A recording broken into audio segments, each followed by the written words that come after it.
வணக்கம். இது உங்கள் பிளாக்ஸி. ஒரு திறமையான அரசு, ஒரு திராணி உள்ள அரசு, ஒரு நிர்வாக திறன் உள்ள அரசு தான் வந்து ஒரு தேசத்திற்குமாக இருக்கட்டும், இல்லைனா ஒரு மாநிலத்திற்கும் எவ்வளோ தேவை அப்படிங்கிறத இந்த வீடியோ முழுக்க பார்க்க போகிறோம். ஏற்கனவே தெரிஞ்ச பிரச்சனை என்ன அப்படின்னு பார்த்தீங்கன்னா, அரசு விழாக்களாக இருக்கட்டும், இல்லைனா சட்டப்பேரவை போன்ற இடங்களில் முதலில் தமிழ்தாய் வாழ்த்து தான் ஒலிக்க வேண்டும். ஆனால் தேசிய கீதங்கள் முதல் 3 முறை வந்து பாடப்பட்டது. அதற்கு பின் 3வது இடத்துக்கு வந்து தமிழ்தாய் வாழ்த்து தள்ளப்பட்டது. இதை வந்து பல கூட்டணி கட்சிகளுமே வந்துட்டு இப்போ தானே அவங்க அரசு அமைச்சிருக்காங்க, ஒரு 6 மாதம் டைம் கொடுங்க அப்படின்லாம் கேட்டுட்டு இருந்தாங்க. அதற்கப்புறம் பார்த்தீங்க அப்படின்னா, இப்போ இந்த முதல் முறையாக கூடிய இந்த சட்டப்பேரவையில் முதலாவதாக தமிழ்தாய் வாழ்த்து ஒலித்தாலும் இரண்டாவதாக பார்த்தீங்க அப்படின்னா தேசிய கீதம் பாடப்பட்டது. இதில் என்ன கொடுமை அப்படின்னா, நம்ம கூட்டணி கட்சியில் இருந்து போன மதுரை சார்ந்த வெங்கடேசன் அவர்கள் வந்து தேசிய கீதம் தானே பாடுனா என்ன தப்பு, 20 முறை கூட பாடலாம் அப்படிங்கிறாங்க. இதே மனநிலை தான் நம்ம எல்லாருக்குமே வந்துட்டு போகும். நம்மளுடைய தேசத்தோடைய நாட்டினுடைய தேசிய கீதம் 2 முறை பாடினா என்ன, 20 முறை பாடினா என்னன்னு. ஆனால் அதில் இருக்கிற உள்நோக்கம் அப்படிங்கிறது தான் RSS உடைய உள்நோக்கம். அதனால தான் வந்து இந்த திமுக அரசு அதை தொடர்ந்து எதிர்த்துக்கிட்டே இருந்தாங்க. இவங்க இப்போ தாவேக்கா எடுத்துக்கிட்டிங்க அப்படின்னா, அண்ணாவை நாங்கள் வந்து கொள்கை தலைவராக கையில் தூக்கியிருக்கோம் அப்படின்னு விஜய் அவர்கள் சொன்னார். கையில் தூக்கியிருக்காராமா. அவருடைய முதல் கோட்பாடாக வைத்திருந்தது என்ன அப்படின்னா, மாநிலத்தில் சுயாட்சி, மாநில உரிமையை விட்டு கொடுத்துடக்கூடாது, மத்தியில் கூட்டாட்சி அப்படின்னு சொன்னார். அது எங்கே போச்சுன்னே தெரில. இது வந்து கிட்டத்தட்ட மாநில உரிமையை நீங்கள் இழக்கிறதுக்கு தான் சமம். இது என்ன ஆகிடும் அப்படின்னா, நம்ம வாக்களே நம்மக்கிட்ட கூட்டணியாக இருந்தவங்களே போயிட்டு அங்கே போய் சேர்ந்ததுக்கப்புறம் 20 முறை கூட பாடலாமே, தேசிய கீதம் தானே அப்படின்னு அந்த தேசிய கீதத்துக்கு பின்னாடி, அந்த போர்வைக்கு பின்னாடி ஒளிந்து கொண்டு வருகிறாங்க. இப்போ அதனால் என்ன சிக்கல் ஆகுனா, இன்றைக்கி இப்படி பாடிட்டு இருக்காங்க. 2வது இடத்துல வந்து தேசிய கீதம், அதான் முதல்ல நம்ம பாடவே மாட்டோம், நிகழ்வு முடிவுக்கு அப்புறம் தான் வந்து இந்த பாட்டு வந்து ஒலிக்கப்படும். இப்படியாப்பட்ட சூழ்நிலை இருந்துட்டு இருக்கும்போது நம்ம மனசுலேயே வந்து ஒரு நார்மலைஸ் பண்ணி விடுறது. இந்த அரசாங்கமே நான் வந்து தொடர்ந்து சொல்லிட்டு இருக்கேன், 3 வேளை நம்ம சாப்பிட்ற மாதிரி 5 வேளை வந்து குற்றம் நடக்கலாம் அப்படிங்கிற ஒரு விஷயத்தை நார்மலைஸ் பண்ணிகிட்டே இருக்காங்க. இந்த அரசு அமைச்சதுக்கு அப்புறம் வந்து தொடர்ந்து நடந்த குற்றங்களை பல பத்திரிகைகளை, ஏன் நம்மளுடைய நபர்களே வந்து வாட்ஸ்அப்பில் ஸ்டேட்டஸ் வைக்கிறதா இருக்கட்டும், தொடர்ந்து வந்து சமூக வலைதளங்களில் அதை ஃபார்வர்ட் பண்ணுறதா இருக்கட்டும், அதை வந்து தீவிரமாக செஞ்சுட்டு இருந்தாங்க. இப்போ பார்த்தீங்கன்னா அதுவே ஸ்லோ டவுன் ஆயிடுச்சு. அதனால் குற்றங்கள் குறைஞ்சிச்சாலாம் இல்லை, அதே அளவுக்கு அதை விட அதிகமாகவே வந்து இப்போ குற்றங்கள் நடந்துட்டுருக்கு. அப்போது ஒரு விஷயத்தை நார்மலைஸ் பண்ணுறதுக்கு நம்மளுடைய மென்டாலிட்டிலேயே வந்து ப்ரிப்பேர் பண்ணுறதுக்கு தான் இந்த ரவுட் மாஃபியான நபர்கள் என்ன பண்ணுறாங்க அப்படின்னா, களிமண் இருக்கான்ல, ஸ்ரீமன், அவனை போன்ற நபர்களை, இல்லை மகேந்திரன் போன்ற நபர்களை வந்துட்டு 6 மாதம் வந்து வெயிட் பண்ண முடியாதா, அங்கொன்றும் இங்கொன்றும் நடக்கிற குற்றங்களை நீங்கள் பூதாகரமாக பார்க்குறீங்களா அப்படின்னு சொல்லி கேட்பாங்க. இந்த ரூட் மாஃபியாவுடைய இந்த நரேட்டிவ் இருக்குல்ல, இது ஒரு ஹிட்லரோட நரேட்டிவ். நான் பலமுறை RSS BJPக்காக பேசியிருப்பேன். அதாவது மைனாரிட்டி குரூப் வந்து தாக்கப்படும் போது நம்ம வீட்டில் ஒன்றும் நடக்கலை, இல்லை நம்மளோட இனத்துக்கு ஒன்றும் நடக்கலை, அவங்களுக்கு தானே நடக்குது அப்படின்னு நம்ம பார்த்துட்டு இருக்கும்போது தான் ஹிட்லர் வந்து அதற்கு அடுத்து வந்து குழந்தைகளையும் பெண்களையும் வந்து இது பண்ணுறாரு. அதுக்கப்புறம் ஜூயிஸ் கிட்ட போகிறாரு. இந்த மாதிரி தான் ஒட்டுமொத்தமாக அவருக்கு வேண்டாதவர்களை அவர் அழித்தார். அதே தான் RSSோட மென்டாலிட்டியும். அப்படின்னா மைனாரிட்டியாக இருக்கக்கூடிய நபர்கள் மீது தாக்குதல் நடக்கும்போது, புல்டோசர் வச்சு இடிக்கும் போது நம்ம என்ன நினைப்போம் அப்படின்னா, அச்சோ பாவம் அப்படின்னு ஒரு மனிதாபிமான லைட்டாக எட்டி பார்க்கும், இப்படிலாம் பண்ணுறாங்களேன்னு. ஆனாலும் நம்மளுக்கு நடக்காத வரைக்கும் நம்ம வாய மூடிட்டே இருப்போம்ல. அதே மாதிரி தான் இப்போவும் அவங்க என்னன்னா, பூதாகரமாக பார்க்குறீங்க அங்கொன்றும் இங்கொன்றுமாக அப்படின்னா, அவன் வீட்டில் நடக்கிற வரைக்கும் அவனுக்கு என்ன நடக்குதுன்னே தெரிய போகிறதில்ல. இதெல்லாம் நார்மலைஸ் பண்ணிட்டே இருப்பாங்க அப்படிங்கிறது தான். இப்போ தேசிய கீதத்துக்கு வரும். இப்போது தேசிய கீதம் இன்னைக்கு வந்து 2வது இடத்துல பாடும்போது நம்ம என்ன நினைப்போம், பள்ளி கல்வித்துறை அமைச்சரே சொல்கிறார், முதல்ல நாங்கள் வந்து தமிழ்தாய் வாழ்த்து வந்து பாடிட்டோம்ல, அதுக்கப்புறம் தானே இதை பாடினாங்க அப்படின்னு சொல்கிறாரு. இப்படி ஒரு மாதிரியான மைண்ட் செட்டை நம்மக்கிட்ட வந்து கொண்டு வந்து விடுறாங்கல்ல. இப்போது நாளைக்கு என்ன ஆகும், இவரே அந்த பள்ளி கல்வித்துறை அமைச்சரான ராஜ்மோகன் அவர்களே இந்த லைவை நாங்கள் வந்து இனிமேல் வந்து ஒளிபரப்புவோம் அப்படின்னு சொல்லிட்டு, நான் ரெஸ்ட் ரூம் போயிட்டு வர்றதுக்குள்ளே அது கட் ஆயிடுச்சு, எனக்கு ரெஸ்ட் ரூம் போனப்போ தான் தெரியும் அது கட் ஆச்சுன்னே சொல்கிறாருல. அதே மாதிரி தான் ஒரு நரேட்டிவ் எடுப்பார். என்ன அப்படின்னா, புரோட்டோக்கால் லிஸ்ட்டை கொடுத்துருவாங்க. அதில் வந்து முதல்ல தமிழ்தாய் வாழ்த்து, 2வது தேசிய கீதம்னு இருக்கும். இல்லை புரோட்டோக்கால் லிஸ்ட்டே கூட கொடுக்காமல் இருக்கலாம். கொடுக்காமலே வந்துட்டு, ஏங்க நாங்கள் அதுதாங்க போடணும்னு நினச்சோம், ஆனால் வந்து தேசிய கீதம் பாடிடுச்சு அப்படிம்பாங்க. அப்போ இவனுங்க வந்து என்ன வெளியில் சொல்லுவாங்க அப்படின்னா, அது தெரியாமல் நடந்துருச்சுங்க அப்படின்னு சொல்லுவாங்க. கூட்டணி கட்சிகளும் 6 மாதத்துக்கு பொறுத்துக்கோங்க, தெரியாமல் நடந்துருச்சு, பாடிட்டு இருக்கும்போது நாங்கள் ஸ்டாப் பண்ண முடியுமா, தேசிய கீதங்க. ஏன்னா வெங்கடேசனாவும் அப்படி தான் சொல்கிறாரு, தேசிய கீதம்ப்பா அப்படின்னு. இப்போ நம்ம எல்லோரோட மனநிலையும் தேசிய கீதம் அப்படிங்கிறது மதிக்கப்பட வேண்டிய ஒரு விஷயமா நம்ம வச்சுருக்கோம்ல. ஆமாம், தேசிய கீதம் பாடும்போது எப்படி ஸ்டாப் பண்ண முடியும் அப்படிம்பாங்க. இப்படி தான் மெல்ல மெல்ல கொண்டு வந்து நம்மளுடைய மாநில உரிமைகளை நம்ம இழப்போம். ஆனால் திமுக அரசு இந்த இடத்துல இருந்திருந்தா எப்படி ஹேண்டில் பண்ணியிருந்திருக்கும், இல்லை இதற்கு முன்னாடி எப்படி ஹேண்டில் பண்ணது, அங்கே தான் நம்ம திமுக அரசை ரொம்பவே மிஸ் பண்ணுறோம். ஏன்னா ஒரு அரசு அப்படின்னு எடுத்துக்கிட்டோன்னா அது எல்லா இடத்துலையுமே 100% பர்ஃபெக்டாக இருக்காது. சின்ன சின்ன மிஸ்டேக்லாம் பண்ணுவாங்க. 100% வந்து க்ளீன் ஸ்லேட்டாலாம் இருக்காது. உதாரணத்துக்கு நம்ம காந்தியே எடுத்துக்கோம். அவரோட சில முடிவுகள் நிறைய பேரால் ஏற்றுக்கொள்ள முடியாது இல்லையா? ஆனால் அவர் வந்து நம்மளுடைய நாட்டின் தந்தை, மகாத்மா. அப்படி இருக்கும்போது இதெல்லாமே இந்த மாதிரியான அரசியல் கட்சிகளாக இருக்கும்போது சில தவறுகள், சில முடிவுகளின் அவங்களுடைய சுச்சுவேஷன், அந்த சூழ்நிலையில் அந்த அரசிடம் இருந்த பட்ஜெட்டு நிறைய விஷயங்களை உட்படுத்தி தான் வந்து அவங்க ஒரு முடிவுக்கு எடுப்பாங்க. அதை நம்ம தனிநபர்களாகவோ இல்லைனா ஒரு சொசைட்டியில் ஒரு குறிப்பிட்ட சொசைட்டியாக இருந்து நம்ம பார்க்கும்போது இது தப்பு அப்படின்னு சொல்லி தோணும். இதை நான் வீடியோட கடைசிக்கு வரேன், அந்த இதில் கரெக்டாக மேட்ச் ஆகும். இப்போ என்ன அப்படின்னா, ஏன் இந்த இடத்துல நான் திமுக மிஸ் பண்ணுறேன் அப்படின்னா, உடனே வந்து திமுக ஆதரவாளர் தானே நீங்கள் அப்படின்ட்டு வந்துடுவீங்க. நான் திமுகவுக்கு ஆதரவாக போட்டிருக்கேன், விசிகாவுக்கு ஆதரவாகவும் பேசியிருக்கேன், கம்யூனிஸ்ட் தோழர்களுக்கும் ஆதரவாக பேசியிருக்கேன். ஏன்னா நான் இடதுசாரி. ஆனால் இந்த குறிப்பிட்ட விஷயங்கள்ல நான் திமுகவை மிஸ் பண்ணுறேன். என்ன அப்படின்னா, கலைஞர் பீரியட்லேருந்தே பார்த்தீங்கன்னா அவங்க மக்கள் நலன் சார்ந்து யோசிச்சிருப்பாங்க. ரிசர்வேஷன்லேருந்து ஒவ்வொரு விஷயங்களாக இருக்கட்டும், சின்ன சின்ன குறைகள் இருந்தாலும் ஏற்றுக்கொள்ளும்படியாக தான் இருக்கும். உடனே வந்துட்டு ஒரு சில குரூப்லாம் வந்துட்டு நாங்கள் தான் இந்த முறை வந்து அவங்கள தோக்கடிச்சோம் தெரியுமா, அவங்க வந்து அந்த இடத்துக்கு போய் பார்க்கல, அப்புறம் இந்த இடத்துல பண்ணையாரத்துவமாக நடந்துக்கிட்டாங்க. அந்த கட்சியில் முதல் கட்டமாகவும் இரண்டாம் கட்டமாக இருக்க தலைவர்கள் பண்ணையாரத்துவமாக நடந்துக்கிட்டாங்களா? அதுதான் அங்கே கேள்வியாக நான் வைப்பேன். மற்றபடி மற்றவங்களாம் அப்படி நடந்துருக்காங்கன்னா எல்லாருமே வந்து பெரியாரிஸ்டாவோ அம்பேத்கரிஸ்டாவோ இந்த கட்சியில் வந்து சேர்ந்த நபர்களாக இருக்க மாட்டாங்க. இப்படி பேசுகிறவங்க வந்து எந்த கட்சி ஆதரிக்காங்களோ அங்கேயே வந்து இந்த மாதிரியான பிரச்சனைகள்லாம் இருக்க தான் செய்யுது. அங்கேயுமே பண்ணையாரத்துவமாக அவங்க பண்ணையாராக இல்லாட்டினா கூட அந்த மனநிலையிலையோ இல்லைன்னா அந்த பார்ப்பனிய மனநிலையோ சில பேர் பேசுகிறது நடந்துக்கிறதுலாம் இருக்க தானே செய்யுது. இப்போது அந்த கட்சியில் இருக்கிற அத்தனை நபர்களும் அப்படி நடந்துக்குவாங்களான்னா இல்லை. ஆனால் கட்சி வந்து அதற்கப்புறம் அவங்க வந்து ஏதோ ஒன்று ஓசி பஸ்ஸு அப்படி இப்படின்னு எதாவது பேசிட்டாங்க அப்படின்னா அதற்கப்புறம் அந்த கட்சி என்ன நடவடிக்கை எடுக்கிறது, அந்த தலைவர் அதற்கான நடவடிக்கை என்ன செய்கிறாருங்கிறது தான் அந்த கட்சி என்ன மாதிரியான போக்கில் போயிட்டுருக்குன்னு அர்த்தம். அப்படி பார்க்கும்போது ஒரு கட்சிக்கு எப்படி ஆதரவு கொடுப்பேன், இல்லை ஒரு கட்சிக்கு நான் ஆதரவு கொடுக்க எப்படி விரும்புவேன் அப்படின்னா, அந்த கட்சிகள் செய்த நல்ல விஷயங்கள், அவங்க வந்து எடுத்த தப்பான முடிவுகள் நம்ம வந்து செக்லிஸ்ட்டில் வச்சுட்டே இருந்து அதையே மற்ற கட்சிகள் கூடயும் நம்ம கம்பேர் பண்ணும்போது இவங்க ஓரளவுக்காவது வந்து சமூக நீதியோடு இருக்காங்களா, ஓரளவுக்காவது உங்களுக்கு மக்கள் சிந்தனை இருக்கா அப்படின்னு பார்த்தா தான் நம்ம முடிவுக்கு வர முடியும். அப்படி பார்க்கும்போது இந்த திமுகவும் இதை கூட்டணியாக இருந்த விசிகாவும் கம்யூனிஸ்ட் தோழர்களும் எனக்கு சரியாக இருந்தனால தான் கடந்த 5 ஆண்டுகளும் அவங்களுக்கு வந்து நம்ம சப்போர்ட்டாக பேசிகிட்டு இருந்தோம். இப்போ திரும்ப வரேன். ஏன் திமுகனா அவங்க வந்து ஒரு ஃபியூச்சரிஸ்டிக்காக திங்க் பண்ணுவாங்க அப்படிங்கிறதுக்கு இது ஒரு உதாரணம். அதாவது இந்தியன் எக்ஸ்பிரஸ் அவங்களோட ரிப்போர்ட்டர்ஸே ஃபீல்டுக்கு போய் கள ஆய்வு செய்து ஒரு விஷயத்தை அவங்க வந்து அவங்களோட பிரத்யோகமாக வெளியிட்டிருக்காங்க. அது வந்து வேறு எந்த பத்திரிகையிலையுமே வரல. நீங்கள் கவனிச்சிருந்தீங்க அப்படின்னா இந்த யூபிஎஸ்சி எக்ஸாம்ஸ்க்கு இடபிள்யூஎஸ் கோட்டாஸ் மூலமாக தேர்ந்தெடுக்கப்பட்ட மாணவர்களை ஆய்வுக்குட்படுத்தி அவங்க ஒரு விஷயங்களை கொடுத்து ரிப்போர்ட்டாக போட்டிருக்காங்க. அந்த ஆர்டிக்கல் என்ன சொல்ல வருதுன்னா, கிட்டத்தட்ட 104 மாணவர்கள் கிட்ட வந்து இந்த தேர்வானவங்களில் 67 நபர்கள் கிட்ட வந்து ரொம்பவே ப்ரீமியமான கோச்சிங் சென்டரில் படித்து வந்திருக்காங்க. அதாவது ஃபீஸ் மட்டுமே பார்த்தீங்கன்னா 2.65 லட்சம் கிட்ட வந்து அவங்க கட்டி பாஸ் பண்ணவங்களா இருக்காங்க. அவங்கள நிறைய பேர் வந்து எம்என்சி கம்பெனிஸில் ஆல்ரெடி வந்து 1,50,000க்கு மேலே சம்பளம் வாங்கி கொண்டிருக்கிற நபர்களாக இருக்காங்க.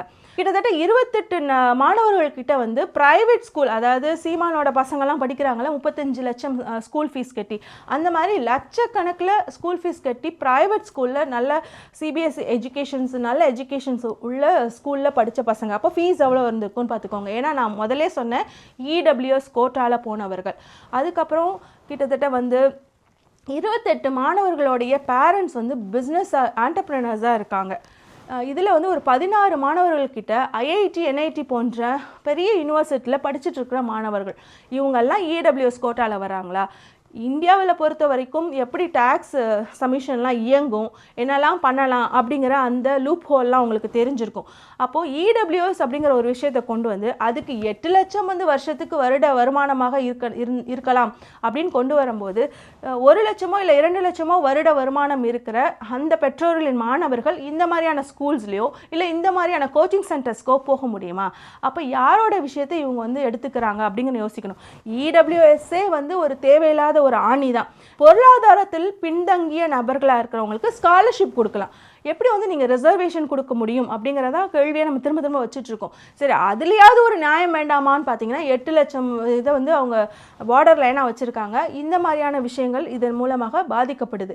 அதாவது ஒரு வாட்ச்மேனாக இருக்கிறாரு, அவர் எந்த விதமான கேஸ்ட் பேஸ்டு ரிசர்வேஷனுக்குள்ளேயும் போக முடியல அப்படின்னா, அவர் வந்து இடபிள்யூஎஸ்க்குள்ளே வராரு அப்படின்னா அவருடைய பையன் வந்து இந்த மாதிரியான கோச்சிங் சென்டருக்கு போயிருப்பானா, இல்லை இந்த மாதிரியான ஸ்கூலில் போய் படிச்சிருப்பானா, இல்லை அவன் எம்என்சியில் ஒர்க் பண்ணிட்டு இவ்வளோ சம்பளம் வாங்கிட்டு இருக்கும்போது போய் இந்த எக்ஸாம் எழுதுவானா, அவனுக்கு வந்து அப்போதைக்கு பண தேவை இருக்கும். ஸோ இந்த எக்ஸாமை அவன் கம்ப்ளீட்டே பண்ண மாட்டான். இந்த மாதிரி சூழ்நிலை இருக்கும்போது இடபிள்யூஎஸ் அப்படிங்கிறது எவ்வளோ ஒரு மோசமான விஷயம் அப்படின்னு புரிஞ்சனால தான் தமிழ்நாட்டில் திமுக அரசானது அந்த இடபிள்யூஎஸை கொண்டே வரலை. திமுக இப்போ நம்ம ஏன் மிஸ் பண்ணுறோன்னு இப்போ உங்களுக்கு புரிஞ்சிருக்கோம். அவங்க எவ்வளோ ஃபியூச்சரிஸ்டிக்காக ஒரு தமிழ்தாய் வாழ்த்தை கூட சட்டப்பேரவையில் முதல்ல அது மட்டும்தான் ஒழிக்கப்படணும், அதுக்கப்புறம் ஈவெண்ட் முடிஞ்சதுக்கப்புறம் தான் வந்து தேசிய கீதம் வரணும் அப்படின்னு பேசுனதுக்கான காரணம் நம்மளோட மாநில உரிமையை நம்ம வந்து இழந்துடக்கூடாது, இதுதான் ஆர்எஸ்எஸோடைய அஜெண்டா அப்படின்னு புரிஞ்சுட்டு அவங்க செயல்பட்டாங்கல்ல. அந்த ஃபியூச்சரிஸ்டிக்காக தான் நான் சொல்கிறேன். அது என்றைக்குமே வந்து வேறு எந்த அரசாலையும் அந்த மாதிரி யோசிக்கவே முடியாது. இந்த இடபிள்யூஎஸ்ஸாக இருக்கட்டும், நாளைக்கு விஜய் அவர்கள் கொண்டு வந்துருவாரோங்கிற பயமே எனக்கு இருக்குது. இப்போ இன்னொரு விஷயம் எடுத்துக்கிட்டிங்க அப்படின்னா நீட்டை பொறுத்த வரைக்கும் கடைசி வரைக்கும் நீட்டோட எதிர்ப்புக்கு துணை நின்றது அப்படின்னா திமுக அரசு தான். அவங்க வந்து ஒரு பிளானோட தான் வந்தாங்க, ஆட்சி அமைச்சாங்க. நாங்கள் நீட்டை வந்து எப்படியாவது விலக்கு வாங்கிறோம் தமிழ்நாட்டில் அப்படின்னு சொல்லி சொன்னாங்க. அந்த பிளான் அவங்க இது வரைக்கும் உடச்சி பேசலைனாலும் நம்ம வந்து இதுவாக தான் இருக்கும் அப்படின்னு சொல்லி பேசியிருக்கோம். அது என்ன அப்படின்னா 2024 பார்லிமெண்ட் எலெக்ஷன் வந்துச்சு. அந்த எலெக்ஷனில் எப்படியாவது வந்து காங்கிரஸை நம்ம ஜெயிக்க வச்சு ராகுல் காந்தி அவர்கள் வந்து பிரைம் மினிஸ்டர் ஆயிட்டாரு அப்படின்னா அதுக்கப்புறம் நம்ம வந்து பிரசிடென்ட் அவங்க தான் வந்து சூஸ் பண்ணுவாங்க. அதுலேருந்து நம்ம ஜிஓ பாஸ் பண்ணி எப்படியாவது தமிழ்நாட்டுக்கு நீட் விலக்கு வாங்கிடலாம் அப்படிங்கிற பிளான்ல இருந்திருப்பாங்க. அதனால தான் ரொம்ப கஷ்டப்பட்டு 40க்கு 40 அப்படின்னு தமிழ்நாட்டில இருந்தும் பாண்டிச்சேரியில இருந்தும் அவங்க வந்து எம்பிக்களை ஜெயிச்சு கொடுத்தாங்க. அதில் ஒரு எம்பி தான் நம்ம சு வெங்கடேசன் அண்ணாவும். அவர் போய் அங்கே உட்காந்துக்கிட்டு 20 முறை கூட தேசிய கீதம் பாடலாம், தப்பென்ன அப்படிங்கிறாரு. என்ன மாதிரியான மனநிலையை நம்மக்கிட்ட வந்து அவங்க செலுத்துறாங்க அப்படிங்கிறத பார்க்கணும். சரி, அங்கே விட்டுருங்க, வன்மம் தவிர்ப்போம். இப்போ இந்த காங்கிரஸ் வந்து ஓடி போய் தாவேக்கா கிட்ட சேருது. இந்த காங்கிரஸ் நம்ம 40 சீட்டு ஜெயிச்சு கொடுத்துமே அவங்களால வந்து ஆட்சி அமைக்க முடியல. அதற்கு ஒரு காரணம் இவிஎம் மெஷினாக இருந்தாலும் இவங்க எவ்வளோ தூரம் வந்து மற்ற மாநிலங்களை உழைப்பு போட்டாங்கிற சந்தேகமே எனக்கு வருது. நீங்கள் ஒன்றியத்தில் உள்ள கட்சிப்பா, அது மட்டும் இல்லாமல் நீங்கள் தான் முதல்ல இந்த இந்தியா தேசத்தில் இருந்து ஆரம்பித்த முதல் கட்சியும் நீங்கள் தான். நீங்கள் போய் இந்த மாதிரி ஓடி போயிட்டு எவன்கிட்டையாவது கூட்டணி வைக்கலாமா? சரி விடுங்க.